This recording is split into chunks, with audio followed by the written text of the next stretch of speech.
Hi, I'm Anthony Randazzo with the Reason TV. I'm joined today by Peter Wallison. He is the Arthur F. Burns Fellow at the American Enterprise Institute, and he was a commissioner on the Financial Crisis Inquiry Commission, which was set up by Congress to look into the causes of the financial crisis. Peter, thanks so much for joining us. Really good to be here, Anthony. Thanks. The commission that you were on found that the crisis was caused by a mixture of deregulation, of Wall Street greed, predatory lending, and many other things. Why do you say that this is wrong? There's absolutely no evidence for anything that the commission, the majority of the commission, put in their report. The financial crisis was the result of government housing policy. By 2008, there were 28 million subprime or other very weak mortgages. Those are known as Alt-A mortgages. There were 28 million of those in our financial system. Of that 28 million, 20.4 million were on the books of government agencies like Fannie Mae and Freddie Mac and FHA and other government agencies and banks that were holding them as a result of the requirements of the Community Reinvestment Act. Stanford political economist Francis Fukuyama recently, in an interview, said that your dissent to the Commission's report was transparently designed to exonerate free markets. Did the crisis have nothing to do with free markets? My point was, without the government's housing policy, there would never have been a financial crisis. That's not exactly the same thing as saying that government housing policy caused the financial crisis.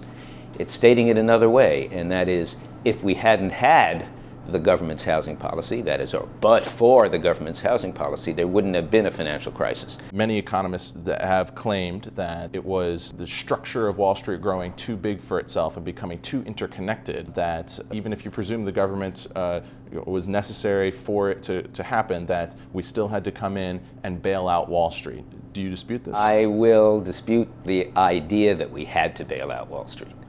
And for this reason, that is, the government bailed out Wall Street on the theory that all of these firms were interconnected. What it means, according to the government, is that if one of these large companies fails, it drags down others. But when we look at Lehman Brothers, we can see that nothing that Lehman Brothers did by failing had any effect, any significant effect, on all of these other firms. Yes, there was chaos. Investors ran. That was caused by a common shock. Common shock refers to a case in which a very widespread asset of some kind suddenly plunges in value. And the reason, in this case, mortgage-backed securities backed by these low-quality or subprime mortgages. Do you see any viable path forward to address Fannie Mae and Freddie Mac after the 2012 election? Yes, in fact, the 2012 election could make it possible for us to address Fannie Mae, Freddie Mac, and the FHA, I might add.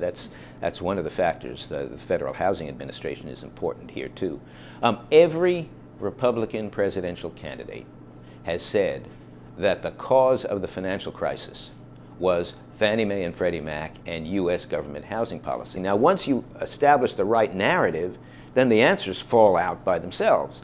Are you not concerned at all that there are people in the Republican Party significantly involved in preventing the reforms to Fannie and Freddie that were proposed in 2004 and 2005, that one of the candidates for the Republican nomination, Newt Gingrich, worked for Freddie Mac? In fact, he was at AEI at this point. I was attacking Fannie Mae and Freddie Mac at AEI in the 2000s, 2004 to 2007, saying that they were a real risk to the country, and meanwhile, 2 doors down from me, Newt Gingrich was helping them persuade people that they weren't so bad. So I am concerned about this history, and I'm concerned about these Republicans. If these people say that they are conservatives, and many of them argue that they are conservatives, they are not conservatives if they are willing to back Fannie and Freddie. Would you say that today's weak economy is a direct result of the financial crisis, or are there maybe other underlying aspects of why the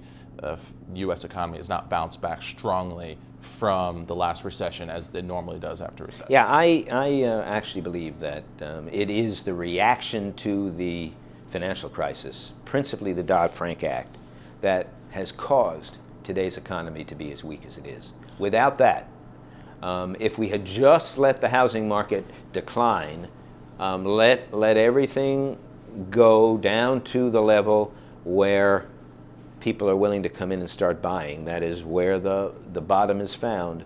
Then we would have been in recovery right now.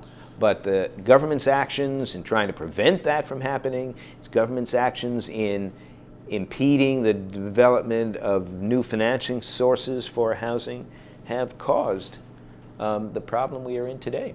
Well, thank you so much. I've been joined by Peter Wallison from the American Enterprise Institute for Reason TV. I'm Anthony Randazzo.